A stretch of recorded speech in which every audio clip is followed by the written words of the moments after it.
நீங்க daily morning brush பண்றது கரெக்டா தான் பண்றீங்கன்னு உங்களுக்கு தெரியுமா?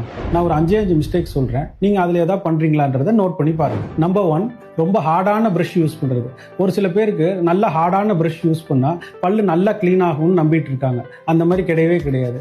நீங்க ஒரு சாஃப்ட் பிரஷ் அல்லது even ultra soft brush use பண்ணாலும் சேம் எஃபிகசி தான் இருக்கும். ஸோ இனிமேல் ரொம்ப ஹார்டான பிரஷ் யூஸ் பண்றதை அவாய்ட் பண்ணிக்கோங்க. செகண்ட் பாயிண்ட், ஒரே பிரஷ்ஷை ரொம்ப நாளா யூஸ் பண்றது. ஐடியலா ஒரு பிரஷ்ஷை 3 months தான் யூஸ் பண்ணணும். எவ்ரி 3 months நீங்க கட்டாயம் ஒரு பிரஷ்ஷை ரீப்ளேஸ் பண்ணுங்க.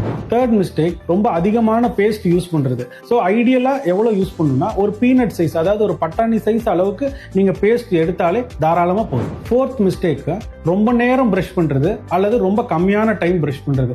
ரொம்ப கம்மியான நேரம் பிரஷ் பண்ணும்போது பல் சரியா சுத்தமாகாது. அதே போல ரொம்ப நேரம் பிரஷ் பண்ணும்போது பல் அதிகமான தேய்மானம் ஆகிறதுக்கு சான்சஸ் உண்டு.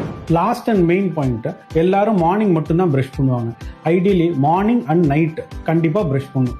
அது ஏன்னா நைட் உங்களோட உமிழ் நீர், அதாவது சலைவரி செக்ரீஷன் ரொம்பவே கம்மியாயிடும். அந்த நேரத்தில் பாக்டீரியல் growth அதிகமாயிடும். ஸோ நீங்க நைட்டு கண்டிப்பா பிரஷ் பண்ணிட்டு தான் நீங்க படுக்கணும்.